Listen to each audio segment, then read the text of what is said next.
What's up everybody and welcome back to the channel. In this video for the First Descendant today, we are looking at Bunny. More specifically, we're looking at a build for Bunny that I made a couple of weeks before the launch of Season 3, which was focused on one of her Transcendent mods called BIONIC Fuel. The idea behind this build is that it's basically geared for mobbing and just farming content, like mobbing content super fast and easy, because essentially you turn on your fast running mode with Bunny, you never lose that speed, and you turn on her AoE pulses and you just run past all the enemies and you melt them. Of course, with the launch of Season 3, we had Axion added to the fold. This is slightly tougher content than the usual mobbing content that we had in the game before the launch of Season 3. So I wanted to update the build and just bring it up to speed for this content so that you can also use Bunny with BIONIC Fuel in Axion to clean those missions out and do them as fast as possible. I also did, I would say, kind of flavor this a little bit towards both group and solo play. Generally speaking, I think Bunny is one of those Descendants that you just see a lot because she's been given away for free, especially Ultimate Bunny, so many times that a lot of people actually roll her and play with her, and she's always been a fan favorite. In many ways, she's also polarizing for the same reasons that people don't like Innes, and that's because she's able to do content so fast ahead of the rest of the Descendants, which oftentimes make people in group content feel like they're not actually contributing anything to the run because Bunny is doing all the heavy lifting. I, on the other hand, don't really give a shit about any of that. I think you should play whatever you feel like playing, and if you feel like rolling Bunny, then you should absolutely do so. Now, I want to be very clear off the front, two very important points here. The first one being that I would say that this build is basically really good at the moment right now for doing mobbing based content in 400% infiltrations, void vessel, sigma, and also Axion. However, with one caveat, it is a build that's focused on BIONIC Fuel, which means I'm not using condense, which is the, I would say, the 99% of the time when you see bunnies run around in Axion, they're using this ability because it allows you to slam dunk damage on heavier targets, aka targets at the end of the mission, like the big yellow boss, being able to kill them. Now, since this build uses BIONIC Fuel, we don't use condense. That's by design on my part. I don't like condense as an ability. That's just a me thing. So I kind of like just wanted to stick to the BIONIC Fuel thing, and then to deal with chunkier targets, you essentially have, I would say, two choices. You can either spend the additional 30 to 40, 50 seconds running around the target, whittling them down with your lightning, or you can switch to some of the better weapons in the game that allow you to deal with this. Like, for example, you could just, completely light them up with the restored relic or shoot them with the last dagger. However, the footage that you're seeing running in the background now is me just showing what the relevant damage looks like. You can make your own decision whether this is something that's killing far too slow. However, the killing speed on the rest of the minions and everything like that, the rest of the rank and file enemies with your pulse is fairly decent, and I would say good enough. Now, the second reason why I also wanted to mention this is more also a disclaimer, but Bunny is one of the Descendants that's actually going to be rebalanced or balanced. I don't know if balanced is the right word because she's pretty balanced as it is, but she's going to get some buffs most likely with the September 4th patch, which is in less than like 2 days as of the recording of this video. So the point is that I also just wanted to put this out there, but with the caveat that if you are about to build Bunny for your first time, then you should probably just wait like 2 or 3 more days and just see what that patch brings and what exactly it buffs. It's entirely possible that Condense is going to get buffed even more, making that ability even better, or that Transcendent mod even better. And if that's the case, of course, I will have to make a build with it, even though I don't like using that module. But for now, this here is an updated version of the BIONIC Fuel Bunny, which is pretty much the only way that I play Bunny now if I run Bunny. So let's have a look at the build. Alrighty, so as mentioned, of course, the Transcendent mod that we're using is BIONIC Fuel. Now, how BIONIC Fuel works is basically what it does is instead of consuming MP to keep your fast running speed going, it actually consumes your HP up to a point where essentially you get down to like a threshold. So it says cease HP consumption at max HP times 15% or less. So yeah, there's a certain part where it doesn't consume past it, but the point is you are also quite weak at that point, and you most likely have a chance of being one tapped at that point in time. Now, the offset to this is as long as you can build a system with your modules that essentially feeds HP into Bunny the entire time, then you basically can perpetually run forever and you never have to turn this ability off, or you don't have to worry about picking up blue bricks or anything like that. At the same time, you essentially use this fast speed to channel damage into your lightning emissions, which is your electric pulse AoE around you, which is the main damage dealer of this build. So in terms of the modules that we're doing here, first thing to notice, of course, is that this is not a crit build. Building crit and bionic fuel is a tall ask because of the amount of modules that's needed for both of those to essentially function efficiently.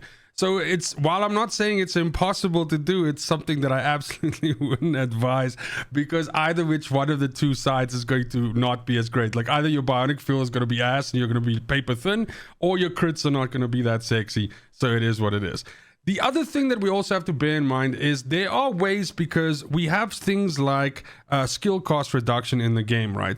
And skill cost reduction generally applies to MP cost of stuff. So if you put skill cost reduction on your Descendant, then something that would, let's say you put on 50% skill cost reduction, something that would cost 10 MP now only costs 5, right? I think that's pretty self-explanatory.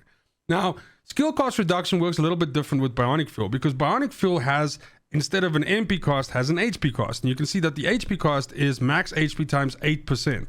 So if you put any skill cost reduction on your Descendant, on Bonnie, then it's actually going to reduce the amount of HP eat that happens every time that pulse goes off. And this is definitely beneficial to put in for sure, especially if you can bring it close to about half of the original cost, because that's going to make it a lot more maintainable. And through the use of some other modules, and obviously also just running through red bricks and stuff like that, which fall all over the place, you'll be able to stay topped off relatively easily, and you won't actually be that easy to down, especially when we go into the heavier content. Now, the other thing also that we have to bear in mind is that there's all the usual stuff that we have to put into a bunny build. So we have to look at cooldown reduction, we have to look at increasing the radius of the AoE, and then of course we want to pile damage on top of that. So that means that we have a lot of things that we want to address with our modules, and we don't have that many module slots to do it with. So we're going to do the best that we can with that. So first things first, of course, bionic fuel is in there. Boom, happy with that. The next thing we can do is we can look at ways in which we can, as I've mentioned, reduce the skill cost. In other words, make the HP cost of bionic fuel less. Maximize conservation works well for us here. It does drop our skill power modifier by negative 20%. However, the skill cost reduction of 35.4% is really, really good.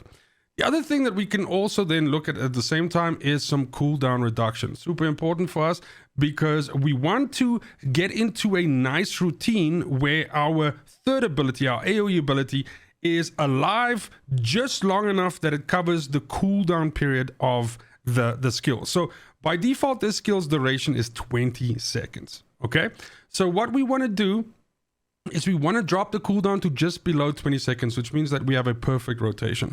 And in this case here, you can see in my case, the duration is 20 seconds, and I've dropped the cooldown down to 18.8 seconds. Okay, now we do this with a combination of a couple of different mods. First of all, we use Nimble Fingers, which has a skill cooldown minus 25.6%. And then we can also use Focus on Singular, which has a skill cooldown of negative 6.1%. Now, this also, by the way, gives us some singular skill power modifier, which is great. The main star of this build in terms of damage is electric singular. It's our third ability. So any singular damage or any electrical damage is obviously good for us. Now, at this point in time, with those two mods in, we have enough cooldown reduction, and we don't need to stack in anymore, because we're at 18.8 and we're at a duration of 20 seconds. So there's no benefit to put more cooldown reduction in this particular case. So then, instead of using another focus, instead of using focus on electric, we can actually use power increase. Both of those are battle modules. So we rather put in power increase, which gives us a skill power plus 65%. All right, which is another one of our damage buckets. Then at the same time, what we can do, since this is not a crit build, as I've already mentioned, is we can use the amp mods. The amp mods are great ones that can also increase our damage profile. So electric amplification gives us electric skill power plus 65.4%. However, it tanks us our critical hit damage. And we can put in singular amplification, which tanks our skill critical hit rate, but also increases our singular skill power modifier bucket. All right. Then the last couple of modules that we can look at is modules that can help us sustain the life drain that we see from bionic fuel. And then also we have to still look at things like the range and so on as well. So range, super easy to address that. Skill expansion, skill effect range plus 92.3%. and amplification control, which is skill effect range plus 51.7, and a max shield does that for us and basically caps us out at our range. We're slightly below the range cap, and through the use of our inversion reinforcements, we can absolutely hit that cap. So that then leaves one other module, well, actually, sorry, two other modules for us to talk about. Let's talk about the damage one first. We put Decimator in here because when you electrically pulse enemies and they don't immediately die to it, they are considered electrified. And then that is a status ailment that they have on them, or a debuff, so to speak. So that means that when they then die with that debuff on them, you get a Decimator stack for that, and you can get 10 of these stacks, and they increase your skill power modifier by 5% for each stack. So it's a nice way for us to also ramp up damage. To close this out, HP Collector is really good for us because this is a fantastic additional way for us to stay topped up on HP and feed this bionic fuel engine. So HP Collector will do a lot of heavy lifting for us here in terms of the enemies that you blow up with your AoE. Every 2 seconds, they will give you 9% of your max HP. And this in combination with some of our choices in inversion reinforcements, as well as our external components, all of that, we're going to increase our survivability so that we can stay, topped up, and so that we can actually feed this engine the entire time. So I'm just going to leave it like this if anybody wants to take a screenshot or something like that, and then we can talk about trigger modules. When it comes to trigger modules, I think the only two that are really worth discussing is Power Beyond and Gap in Time. Power Beyond is a very straightforward thing. Power Beyond just basically gives skill power increase, a flat skill power increase to any skill power descendant or any descendant that uses skill power. There's nothing that you need to do to earn this bonus or something like that. You can simply just put this module in and it gives that to you. Now, Gap in Time is a little bit different though. Gap in Time basically gives you additional damage based on how little skill cooldown you have in. I think I'm oversimplifying it, or maybe I'm even saying it wrong, but the bottom line is this: you want to be stacking as little skill cooldown as possible in your build, which will affect that first amount there, the 100%, and then you will be able to, again, your second one there, the additional damage, if you have this near the max roll, which is 35%, then you'll get all this additional damage based on a trigger rate of 100%. So it triggers like pretty much all the time. So this is very, very beneficial in situations where you are building your bunny and not putting in any skill cooldown or very, very little skill cooldown. That is not the case for this build. This particular build that you're looking at here right now actually has two modules in it that give us skill cooldown reduction. And in my testing, overall Power Beyond had more damage for us than Gap in Time. Gap in Time still dealt a decent amount of damage, but because of that skill cooldown, it was affecting its damage and not making it as sexy as you would get from Power Beyond. I also believe that perhaps Gap in Time more suits the electric condense version of Bunny, because that version tends to not run as much skill cooldown, or any for that matter, and so therefore that's kind of like my argument for the two. Absolutely test both and see which preference you find, but overall I found my power output to be better with Power Beyond, so that's my reason for picking it. All right, then next up is weapons, right? And so without obviously, saying the obvious, and that is that we have to make sure that we have the right weapon mounted and all that stuff, there are some choices to be made here in terms of like the stat stick or the weapon that you run around with in your hands. Because having a weapon that has sprint speed modules on it is obviously very beneficial. Bunny's speed of her electric pulses are directly proportional to how far she's running compared to her cap. So you want to get as close to, or if not on her speed cap, and then that is going to give you the best damage profile for your AoEs. Now, the reason why I use Peacemaker, because generally speaking, one sprint speed module of 20% is enough for you to, on electric condense, hit the speed cap with Bunny. However, something that you have to bear in mind is we're using bionic fuel, and bionic fuel actually reduces your overall speed of your sprint by 20%. So I'll show you this quickly. So if you look here, you'll see your sprint here. The sprint speed increase is 50%. However, if we slap in bionic fuel, which for some reason I can't find now, there it is, then you'll see that it's not 50% anymore, it's 30%. So it actually, you lose 20% in putting bionic fuel in there. So to counteract that, I have 2 sprint modules on my Peacemaker, and this is the reason why I like running Peacemaker on this. Now, this is a pure stat stick. You don't have to put any modules or anything in there. Of course, you can put defense, master, and tactical change and shit like that in there if you want to fucking switch between your guns and give yourself a little bit of survivability. But the bottom line is you can run in with an empty Peacemaker as long as you have these cores on there, and you're good to go. Of course, the additional grappling hook charge time in there is also really, really beneficial, because that means that you can oftentimes hover above the enemies indefinitely, basically swinging around like Batman or Spider-Man or Spider-Bunny. And this is also super handy in big maps where you have 200, 250, 300 enemies that spawn in, because one of the most annoying fucking things with Bunny is running full speed and then an enemy spawns in front of you and you dead stop in front of them. That's the fucking worst. So this is something, being able to just grapple above them the entire time, your damage will still jolt down onto the enemies, is super beneficial. So Peacemaker is goated here. Now, in terms of, as I mentioned right at the beginning of the video, if you want to carry some bigger guns with you that can deal some serious damage to enemies, if you just want to switch to them to kill like a yellow bar enemy that does not want to die fast to your AoE pulses, then obviously Restored Relic. This is a fire rate Restored Relic, so this is one that just basically shoots rockets out as fast as possible. I'll sort of like just flash the build here quickly, but this is, I would say, probably like a generic setup for a really fast Restored Relic, but this is it right here, and I will just show the different cores there as well as my substats. Or you can use something like Last Dagger. This is also a Last Dagger that's focused on enough rounds so that you can engage the unique ability of the Last Dagger. There again is my weapon cores as well as my substats. And I will just quickly, this is a fire version of the Last Dagger. So I'll just quickly show that off here as well. But pretty much any other weapon that you have that hits like a fucking Mack truck, you can use a shotgun if you want, whatever. But the point is, if you do want to just switch to a gun to eliminate the enemy that is kind of sticky and doesn't want to die, then I can recommend those 2 options, or pretty much whatever else you feel comfortable with. Then moving us over here and having a quick little discussion about Reactor. Of course, the star of our build is our AoE Pulse, which is a electric singular ability. So we want a tingling singularity reactor with the right mounting on. In this case, I have Peacemaker. It's a hand cannon, so you want a hand cannon mounting on there.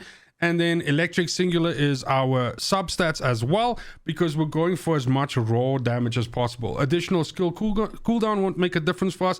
Perhaps skill cost might be cute here. I haven't experimented with it yet, because I generally don't keep skill cost reactors. I kind of throw them the fuck away.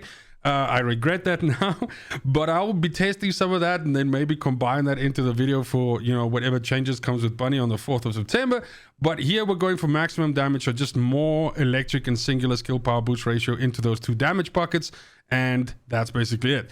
Now, in terms of external components, we want to go with a 2-2 setup, all right? And the reason why I went with this particular 2-2 setup is because it is beneficial for our skill cost, and it's also beneficial for our damage, but it's also beneficial for our survivability. I went for 4 pieces that all have max HP on them. So you'll see my auxiliary power, my sensor, my memory, as well as my processor all have max HP on their intrinsic rolls on them.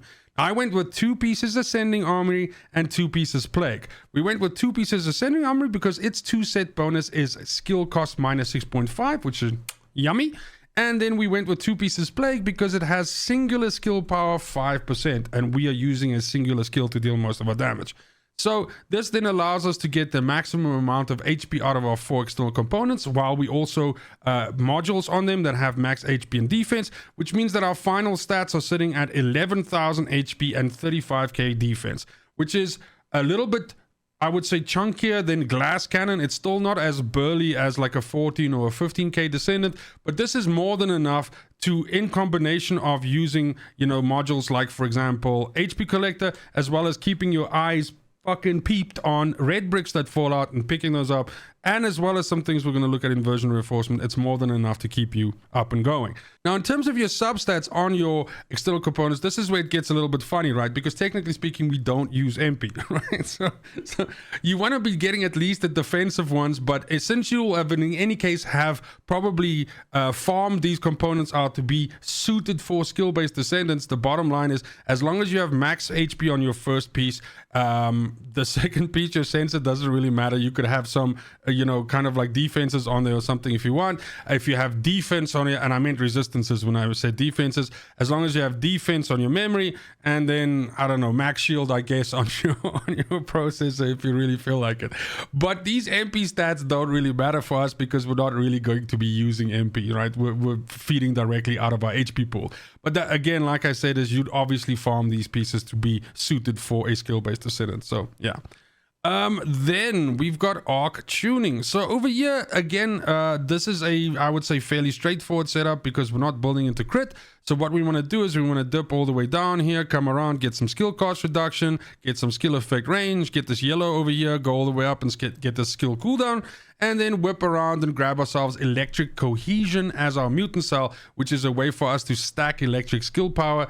And since you are going to be defeating enemies the entire time, because this is a mobbing build, of course this will be fully stacked.